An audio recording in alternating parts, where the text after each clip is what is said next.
안녕하세요 여러분. 오늘은 밖에 아웃사이드 쪽으로 나왔습니다. 제가 서 있는 곳은 세소각.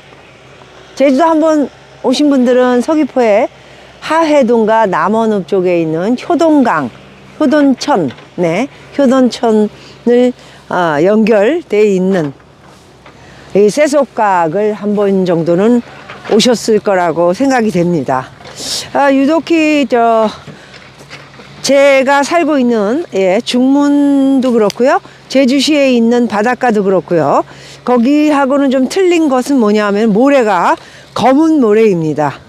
검은 모래는 저는 빅 아일랜드 갔을 때 굉장히 완전히 새까만 검은 모래에 둘러싸여 있는 거북이의 모습도 본 적이 있고요. 역시 제주도는 하와이와 굉장히 비슷한 지역들이 많이 있다, 그때도 생각을 했는데 오늘도 역시 마찬가지입니다. 자, 오늘은 그 세소각 이곳에서 여러분 인사를 드립니다. 오늘 날씨가 너무 좋습니다. 역시 그 남원 쪽에 오면은 영화배우 신영균 선생님의 고향인지는 저는 잘 모르겠지만 굉장히 많은 업적을 가지고 계신 분이시기 때문에 신영균 영화 박물관도 이렇게 전시관이라고 할 수 있죠, 있기 때문에 많은 사람들이 와서 이곳에 볼거리들을 찾아서 신영균 선생님의 그 전시되어 있는 옛날 모습들을 보고 가신다, 이런 이야기를 많이 듣기도 했습니다. 오늘 날씨가 너무 좋고요. 서울보다 역시 제주도는 한 5도에서 6도 정도 서귀포가 따뜻합니다. 특히나 유독히 오늘 많이 따뜻한 것 같아서 잘 나왔다, 이런 생각이 듭니다. 자, 오늘도 여러분들 어떤 투자 이야기의 기사 내용들이 있는지 읽고 여러분 함께 이야기해 보도록 하겠습니다. 리테일 부동산 값이 많이 떨어지면서 드디어 분양가보다도 1억이 싸다, 분양가 아파트들도 마이너스 피해 선착순 계약이 속출, 이런 내용의 기사를 읽어보도록 하겠습니다. 내년 1월 입주를 앞두고 리모델링 공사가 한창인 서울 송파구의 한 아파트입니다. 1년 전 29가구를 일반 분양했는데요, 7만 5천여 명이 몰리기도 했다고 하는데 2600대 1의 경쟁률을 기록했다고 합니다. 일반 분양 가구 수가 30가구 미만이라 실거주 의무가 없고요, 전매도 자유로운데 청약 통장이 필요 없다 보니 고분양가 논란에도 인기를 어마어마하게 끌었던 겁니다. 하지만 1년 만에 상황이 바뀌었습니다. 전용 면적은 65제곱미터인데요 13억으로 떨어져 분양가보다 14억 5천만 원에서 약 1억 5천만 원 정도가 낮은 가격에 매물이 나왔다고 합니다. 전셋값이 가파르게 떨어지는 가운데 세입자를 구하기도 어려워지자 분양가보다 싼 가격에 입주권을 내놓는 마이너스 프리미엄, 이른바 마피 매물이 나오고 있는 것입니다. 가격이 더 떨어지기 전에 손해를 보고라도 분양권을 급하게 팔려는 건데요, 사정이 생겨서 잔금 못 맞추게 되면은 계약금이나 중도금 내신 게 날아가는 거니까 그냥 마이너스 피로 파시는 겁니다. 한동안 자취를 감췄던 선착순 계약도 서울에서 다시 등장하고 있습니다. 상한제가 적용됐음에도 주변 집값이 급락해 분양가가 싸게 느껴지지 않기 때문인 것이죠. 이런 가운데 집값이 급락하면서 작년 4분기 거래된 수도권 아파트 중 300건 이상은 공시가격보다도 낮은 가격에 거래된 것으로 나타났습니다. 미분양이 정부의 규제 외에도 많은 도움을 받고 있어도 분양이 계속 미분양으로 미달되고 있습니다.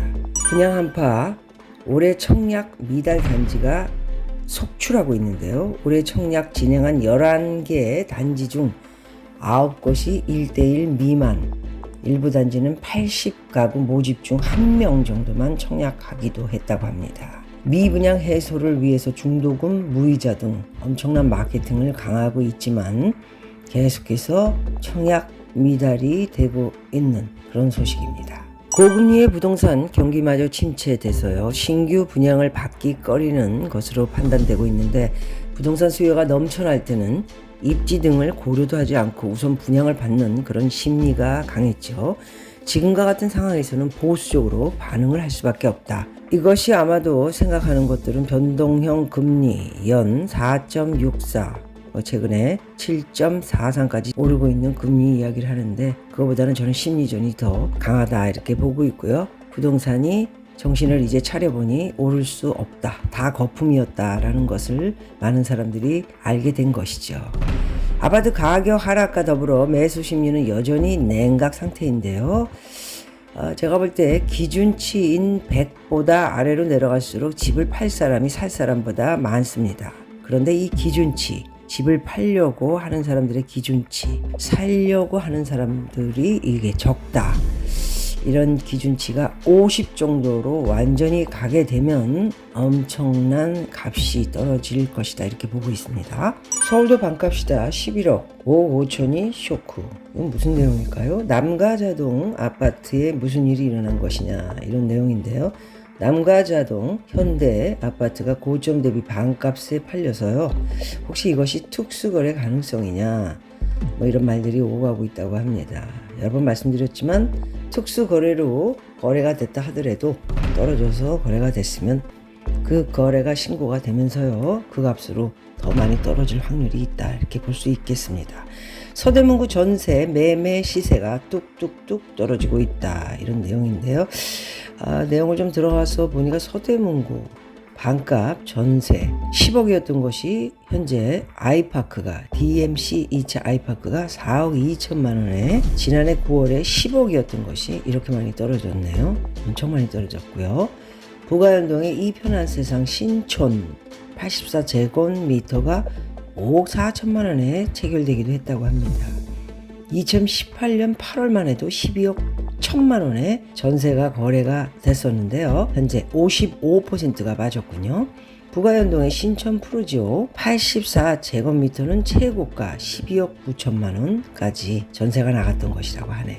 6억 4천만 원이 하락해서 계약이 된 것입니다. 무풍지대인 오피스텔 빌라도 월세가 많이 꺾이고 있는데요. 매매 가격이 떨어지면 임대 가격 역시 떨어지는 게 자연스러운 현상이다. 저는 그렇게 보고 있습니다. 우리나라의 경우 임대 시장이 전세와 월세로 나눠지는 독특한 현상이 있는데 고금리라는 변수 때문에 임차인들이 월세를 선호하고 있죠, 현재. 그러나 전세 가격 자체가 워낙 오랫동안 큰 폭으로 지금 하락하다 보니 시차를 두고 떨어지게 된 것이다 이렇게 볼 수 있겠습니다. 서울의 강동구 등촌 주공 재건축 단지죠. 올림픽 파크 포레온 사업자가 정확한 계약률을 공개하지 않았지만요. 이거 참 잘못된 거죠. 시장을 정확하게 집을 사려는 사람들한테 알려야 되는데 사업자가 정확한 계약률을 공개하지 않는다. 오죽하면 이런 수법을 쓸까요? 1순위 당첨자의 상당수가 계약을 포기했다고 하네요. 서울 마포구 마포 더 클래시에서도 분양 물량의 절반 이상이 이른바 죽죽 무순위 청약이죠. 나왔다고 하는데 그나마 서울의 역세권 아파트 단지는 사정이 나은 편이다 이렇게 얘기를 하고 있습니다. 경기도나 인천에선 청약 접수 단계부터 대규모 미달을 면치 못하는 사업장들이 속출하고 있습니다. 자, 시장에 물건이 팔리지 않으면 판매자가 가격을 내리는 건 당연한 거 아닙니까? 그래서 현금화를 하고 또 사업이 돌아가게끔 해야 되는데 이거 정말 건설회사들 잘못된 지금 방향으로 가고 있는 이유 중에 하나는 정부에서 쓸데없이 집을 미분양을 사준다든가 돈을 밀어준다든가 아직도 이런 작업을 하고 있기 때문에 그런 것으로 볼 수 있겠습니다. 수요와 공급의 법칙에 따른 자연스러운 대응을 해야 될 텐데요. 판매자가 적자를 감수하기도 해야 되고요. 팔리지 않는 재고를 떠안는 것보다는 손해를 보고 파는 게 낫지 않겠습니까? 그런데 분양시장은 거꾸로 현재 가고 있습니다. 미분양은 갈수록 쌓이는데 분양가는 오히려 올리고 있죠. 건설업계는 원가 상승을 이유로 내세우지만 청약자의 계산은 전혀 다릅니다. 신규 아파트를 분양할 때는 기존 아파트보다 싸게 내놔야 경쟁력이 있지 않겠습니까? 이미 상당수 단지에서 기존 아파트 매매가가 최고가 20에서 30% 떨어졌습니다. 리테일, 소위 만들어져 있는 아파트들은 20에서 30% 떨어져서 지금 어떤 거는 뭐 40%, 어떤 거는 반값 아파트, 반까지 떨어져서 매매가 체결되고 있죠. 그런데 청약, 이 시장 열기가 싸늘하게 식은 현재 이 분양을 하는 건설회사는 거꾸로 시장을 거슬러서 가고 있는 모습을 볼 수 있겠습니다. 그 이유는 이런 상황에서 정부가 미분양 주택 매입을 적극적으로 검토를 하고 있다. 이달 초 국토부 업무보고서에서 윤석열 대통령이 지시한 사항이다. 원희룡 장관이 발을 살짝 빼면서 윤석열 대통령이 지시한 사항이다. 이렇게 인터뷰 내용으로 나오네요. 이미 막대한 부채에 시달리고 있는 한국토지주택공사 LH를 동원하려는 움직임도 보이고 있다. 자, 현재 국내에서 정부가 시장에 개입하려는 분야, 비분양 주택시장 통계를 한번 보겠습니다. 지난해 11월 말 기준 전국의 미분양 주택은 5만 8천 가구였습니다. 특히 증가 속도가 가파른 게 좀 심상치 않은데요. 한 달 전과 비교해서 11,000 가구가 늘었습니다. 정부가 위험 수위로 간주하는 6만 가구가 곧 될 것이다 라는 것이 시간 문제다, 이런 내용을 볼 수 있습니다. 불안합니다. 정말 정부가 부동산 규제를 푸는 것과 직접 시장에 개입하는 건 차원이 다른 문제인데요. 시장의 실패로 인해 정말 부득이하다면 정부가 미분양 주택을 사줄 수도 있겠지만 전제 조건을 분명히 해야 됩니다. 당사자의 철저한 자구 노력과 응분의 책임이 필요하겠죠. 건설업계는 시장 분위기에 맞춰서요, 분양가를 최대한 내려 물건을 사줄 사람들에게 물건을 팔아야겠죠. 그래도 안 되면 국민이 납득할 수 있게 강도 높은 구조조정에 나서야 하고요. 비싼 가격을 그대로 유지하면서 물건이 안 팔린다고 하소연하는 건 사회적으로 공감받기 어렵습니다. 잘 나갈 때는 한껏 이익을 누리고 좋다고 그러고 뭐 난리들을 쳐두는데, 현재 어렵다고 공공의 손실을 떠넘기는 이익의 사유와 손실의 공공화는 용납될 수 없다. 저는 그렇게 생각합니다. 여러분, 감사합니다.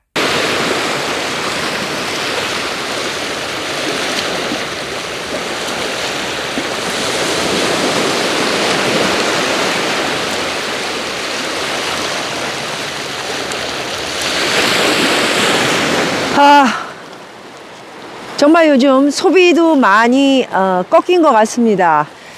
제주도가 1년 내내 바쁜 철이기도 하고요. 그런데 유독히 사람이 없는 것을 봐서는 많은 분들이 좀 돈을 쓰는 것을 돌아가는 지금 현재 상황을 보고 위축된 것이 아닌가, 소비 지갑을 혹시 닫은 것이 아닌가, 이런 생각을 가져봅니다. 어쨌든 지금은 여러분이나 또 저나 모든 세계에 힘들어하는 서민들이 상당히 많고요. 살기가 힘들다라는 그런 기사와 현실을 보면서 좀 많이 근검절약하면서 살아야 할 시기가 아닌가, 그런 생각은 가져봅니다.